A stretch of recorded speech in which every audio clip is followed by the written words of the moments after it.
Yes, good morning, students. Welcome to your science class. Yes, in the last term, we have completed our chapter number 4, materials, metals and non-metals. And today I am going to discuss a new chapter, coal and petroleum, with you, which is chapter number 5. And on page 56 of your book, and you have to do the work of this chapter in your chemistry notebook. So let's start this chapter. The materials that are present in nature and are useful to us in fulfilling our basic needs are called natural resources.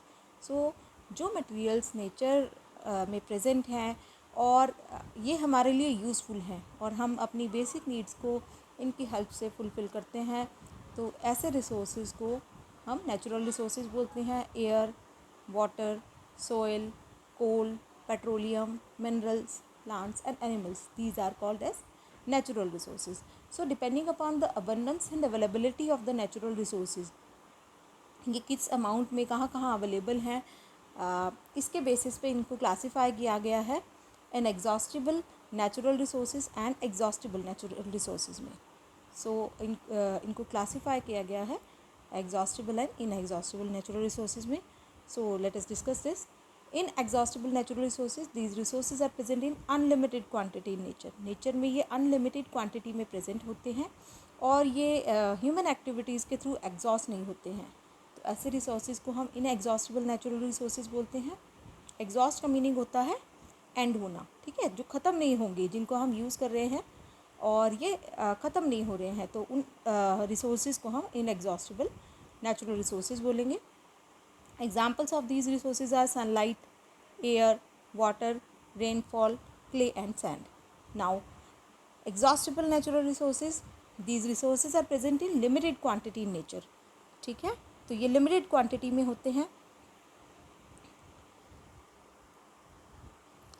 in nature and likely to be exhausted over a certain period of time by human activities. और human activities के through ये क्योंकि limited quantity में available हैं तो ये exhaust हो जाते हैं, ख़त्म हो जाते हैं. Examples of these resources are forest, wild life, minerals, coal, petroleum and natural gas. तो ये हमारे एग्जॉस्टिबल नेचुरल रिसोर्सेज हैं. नाउ एग्जॉस्टिबल नेचुरल रिसोर्सेज भी टू टाइप्स के होते हैं, टू काइंड्स के होते हैं, renewable and non renewable. The resources that can replenish themselves by quick recycling and replacement within a reasonable time. जो अपने आप रिसाइकलिंग या रिप्लेस हो जाते हैं कुछ टाइम में, अगर हम उनको प्रॉपरली मैनेज करते हैं तो उन्हें हम रीन्यूएबल रिसोर्सेज बोलते हैं. These resources are therefore not likely to be exhausted. तो ये जो रिसोर्सेज हैं ये जल्दी से एंड अप नहीं होते हैं. These resources are therefore not likely to be exhausted, however by excessive and unwise use. Excessive and unwise use के through they may also exhaust. ठीक है, तो ये भी ख़त्म हो सकते हैं अगर हम इनका बहुत ज़्यादा यूज़ करते हैं, एक्सेसिव यूज़ करते हैं एंड अनवाइज यूज़ करते हैं. Examples are soil, forest and wild life. Now the resources that can not replenish themselves, जो रिप्लेनिश ही नहीं होंगे by quick recycling and replacement within a reasonable time, जो कुछ टाइम के बाद भी रिसाइकल नहीं होंगे, रिप्लेस नहीं होंगे, ऐसे रिसोर्सेज को हम नॉन रीन्यूएबल रिसोर्सेज बोलते हैं. Once used they are lost for ever. एक बार हम इनको यूज़ कर लेंगे तो ये ख़त्म हो जाती हैं. तो ये एग्जांपल्स हैं coal, petroleum and natural gas. So these are the examples of inexhaustible natural resources, sunlight and water, and these are the examples of exhaustible natural resources, forest and wild life. So in this chapter we will learn about the exhaustible natural resources such as coal and petroleum and natural gas. तो coal, petroleum और natural gas के बारे में हम इस chapter में study करेंगे. The materials that are burn to produce power और heat energy are called fuels. तो वो मटीरियल जिनको हम बर्न करते हैं, हीट एनर्जी जिनसे प्रोड्यूस होती है, उन्हें हम फ्यूल्स बोलते हैं. The remains of dead plants and animals buried under the earth millions of years ago. तो वो रिमेन्स, डेड प्लांट्स और एनिमल्स के रिमेन्स जो बरी हो गए हैं, बहुत मिलियंस ऑफ ईयर्स अगो ये बरी हो गए हैं, उनको हम बोलते हैं fossils. So they are called fossils. Fuels like coal, petroleum and natural gas are all formed from these dead remains of plants and animals buried under earth millions of years ago, and so these are called fossil fuels. जैसे कोल या petroleum, natural gas, ये dead remains of plants and animals जो millions of years ago बरी हो गए थे, इनसे form होते हैं। तो ऐसे फ्यूल्स को हम क्या बोलते हैं? Fossil fuels. So now let us discuss about coal. Coal is a fossil fuels. It is hard and black in color. Coal is found in deep coal mines under the surface of the earth in the form of coal beds. तो कोल एक fossil fuel है जो कि hard है and it is black in colour. Coal जो है it is found in coal mines, deep coal mines में मिलता है ये, under the surface of earth, coal beds की फॉर्म में. इन इंडिया कोल जो है ये it is mainly found in Bihar, Jharkhand, West Bengal, Orissa and Madhya Pradesh. तो कोल जो है बिहार, झारखंड, वेस्ट बंगाल, उड़ीसा और मध्य प्रदेश में it is found. It is formed by gradual decay and compression of remains of plants and trees in the absence of air. और ये फॉर्म कैसे होगा? ग्रेजुअल डीके से. किसके? Remains of plants and trees in the absence of air. Air की absence में जब ये डीके हो जाएंगे प्लांट के रिमेन्स, ट्रीज़ के रिमेन्स, तो स्लोली ये कन्वर्ट हो जाता है कोल में. तो इस प्रोसेस को हम बोलते हैं carbonization. So the chemical process of conversion of dead vegetation, remains of dead plants into coal under the influence of high temperature and pressure is called carbonization. तो जब डेड वेजिटेशन जो है चेंज हो जाती है कोल में under high temperature and pressure, तो इसी प्रोसेस को हम बोलते हैं कार्बोनाइजेशन.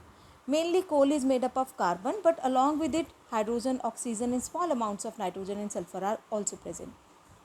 जो कोल है ये कार्बन से मेनली बना होता है, लेकिन इसमें कुछ अमाउंट हाइड्रोजन, ऑक्सीजन, नाइट्रोजन और सल्फर का भी प्रेजेंट रहता है. When coal is heated in air, it burns and produces carbon dioxide gas. जब कोल हीट होता है तो ये कार्बन डाइऑक्साइड गैस ये बर्न करता है और कार्बन डाइऑक्साइड गैस प्रोड्यूस होती है. इन इंडस्ट्रीज कोल जो है it is use to manufacture coal, coke, coal tar, ammoniacal liquid, coal gas by the process of destructive distillation. Industries में कोल को यूज़ किया जाता है कोक की मैन्युफैक्चरिंग में, कोल तार, अमोनिकल लिक्विड और कोल गैस. तो ये हम किस प्रोसेस से करते हैं? डिस्ट्रक्टिव डिस्टिलेशन से.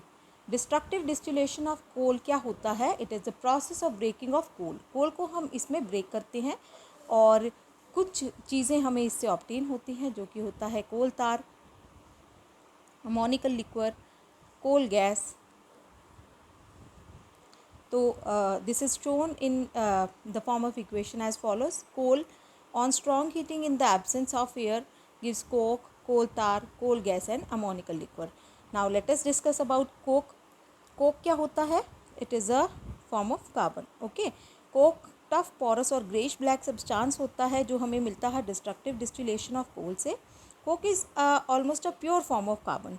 ये प्योर फॉर्म होती है कार्बन की. कोक के अंदर 98% कार्बन प्रेजेंट होता है. Now uses of coke. Coke is an essential raw material for iron and steel industries to heat furnaces. Coke essential raw material है आयरन और स्टील इंडस्ट्रीज़ के लिए, फर्नेसेस को हीट करने के लिए. Coke is use as a reducing agent in extraction of metals from their ores. Ores से metals को एक्सट्रैक्ट करने के लिए भी कोक का यूज़ किया जाता है. Coke is used in manufacturing producer gas, carbon monoxide and nitrogen. Carbon monoxide, nitrogen को की मैन्युफैक्चरिंग के लिए, कार्बन मोनोऑक्साइड और हाइड्रोजन के लिए इसको यूज़ किया जाता है. देन कोल तार इज़ देयर. कोल तार क्या है? कोल तार एक ब्लैक विस्कस थिक लिक्विड है जिसकी अनप्लेजेंट स्मेल होती है. Smell of this is not good. It is obtain by destructive distillation coal. ये भी हमें डिस्ट्रक्टिव डिस्टिलेशन ऑफ कोल से ही मिलता है. It is not a single compound. ये मिक्सचर है more than 200 different carbon compounds का. कोल तार को हम सेपरेट कर सकते हैं इम्पॉर्टेंट केमिकल सब्सटेंसेस में, जैसे टोलुइन, बेंजीन, नैप्थलीन, फिनॉल इसके अंदर प्रेजेंट होते हैं. फ्रैक्शनल डिस्टिलेशन की प्रोसेस से हम इसे सेपरेट कर सकते हैं. These chemical substances are used as raw materials for manufacturing dyes, explosive paints and varnishes, pesticides, plastic, synthetic fiber, photographic material, naphthalene balls and roofing material. तो इन चीज़ों में हम इन सब्सटेंसेस का, केमिकल सब्सटेंसेस का यूज़ करते हैं इनको मैन्युफैक्चर करने के लिए एज अ रॉ मटेरियल. तो ये सारी चीज़ें जो हैं डाइज, एक्सप्लोसिव, ये कोल तार के जो कोल तार से जो हमें केमिकल सब्सटेंस ऑब्टेन होते हैं उनसे ही बना सकते हैं। Then dye, explosive TNT paint, ये chemical substances obtained from coal tar are used for producing various substances. Now coal gas. Coal gas is obtained by destructive distillation of coal. Coal gas consists of 3 combustible gases. Coal gas जो है ये भी हमें destructive distillation of coal से मिलता है. इसमें भी 3 combustible gases होती हैं, hydrogen, methane and carbon monoxide. Coal gas जो है इसकी कैलोरीफिक वैल्यू हाई होती है क्योंकि इसके अंदर हाइड्रोजन एंड मीथेन प्रेजेंट होती है. And they have high calorific value means जब हम इस गैस को बर्न करते हैं तो lot of heat is generated. It burns to produce heat and that is why it is an excellent fuel. क्योंकि जो गैसियस फ्यूल्स हैं इनमें सॉलिड रेजिड्यू नहीं होता है, हार्मफुल गैसेज इसमें एटमॉस्फेयर में ऐड ऑन नहीं होती हैं. So that is why we can say कि जो गैसियस फ्यूल्स हैं ये they are better than liquid and solid fuels. Then ammonium compounds. During destructive distillation of coal, ammonium compounds are produced which when dissolved in water form ammonical liquid. It is used to manufacture nitrogenous compounds. Destructive distillation of coal से हमें ammonium compounds मिलते हैं, produce होते हैं, जो जब हम इनको डिज़ोल्व करते हैं वाटर में अमोनियम कंपाउंड्स को तो ये अमोनिकल लिक्विड फॉर्म हो जाता है और ये नाइट्रोजिनस कंपाउंड्स की मैन्युफैक्चरिंग में यूज़ किए जाते हैं. Now let us discuss this which of these materials is not a natural resource. In this B is the correct answer, medicine. And the remains of dead plants and animals buried under the earth millions of years ago are called fossils. Now the next topic is petroleum. Petroleum is a dark colored and thick oily liquid. It has unpleasant smell. In Greek language, petra means rock and oleum means oil. So जो word petroleum है इसका meaning है oil from rocks. ये भी कैसा है, dark colored है and thick oily liquid है. Now formation of petroleum. Petroleum was formed by the decomposition of dead remains of plants and animals buried under the sea millions of years ago. Petroleum form तो ये remains of plants and animals ही होता है जो millions of years ago buried हुए हैं, but under the सी.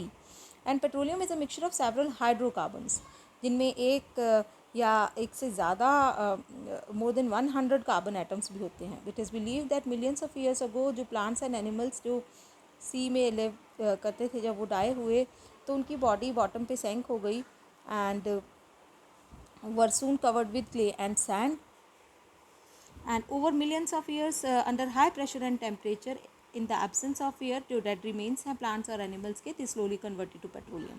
तो under the sea जो plants and animals बरी हो जाते हैं इससे हमारा petroleum form होता है in millions. It's a very long process. It takes millions of years.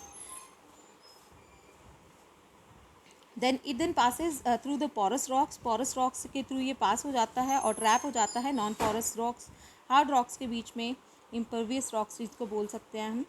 More volatile component of petroleum, natural gas forms a cover over it.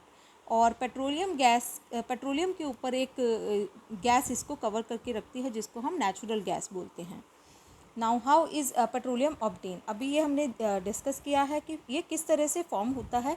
Now let us discuss how is petroleum obtain. हम इसको किस तरह से ले सकते हैं, ठीक है. Petroleum and natural gas are found above the layer of water because petroleum and natural gas are lighter than water and do not mix with it. तो पेट्रोलियम और नेचुरल गैस जो हैं ये लाइट होते हैं, being light in weight than water. इनकी density जो है ये वाटर से कम होती है, इसीलिए ये एक सेपरेट लेयर फॉर्म करती हैं वाटर के ऊपर और इसमें मिक्स नहीं होते ये. फर्स्ट ऑफ ऑल जो एरियाज़ हैं कहाँ हमें पेट्रोलियम मिलेगा ये लोकेट करते हैं एक्सपर्ट्स कि किन एरियाज़ में हमें पेट्रोलियम मिलेगा. At such places petroleum is obtain bye drilling holes. अब ये होल्स हम किस तरह से ऑयल वेल्स के थ्रू हम फाइंड आउट करेंगे, इनको ऑब्टेन करेंगे. अर्थ क्रस्ट को में होल्स करेंगे, ठीक है, मशीन्स के थ्रू, जिन मशीन्स को हम बोलते हैं ड्रिलिंग रिग, ठीक है. Pipes are inserted until they reach the petroleum deposit. और इसमें पाइप इंसर्ट किया जाता है तब तक जब तक ये पेट्रोलियम डिपॉजिट तक नहीं पहुंच जाता. Due to high internal pressure of natural gas, crude oil जो है ये बाहर आ जाता है पाइप से बाय यूजिंग सर्टेन पंप्स की हेल्प से and this petroleum is pumped out. India में जो पेट्रोलियम है it is found in Assam and Gujarat and in the river basin of Godavari and Krishna. Godavari Krishna के बेसिन्स में, एंड असम गुजरात में पेट्रोलियम हमें मिलता है। पेट्रोलियम जो है ये फाउंड होता है under the sea bed at a distance of 150 kilometres from Mumbai, called Mumbai high. Mumbai high की आपकी बुक में शो की गई है फिगर 5.7 ऑन पेज नंबर 58।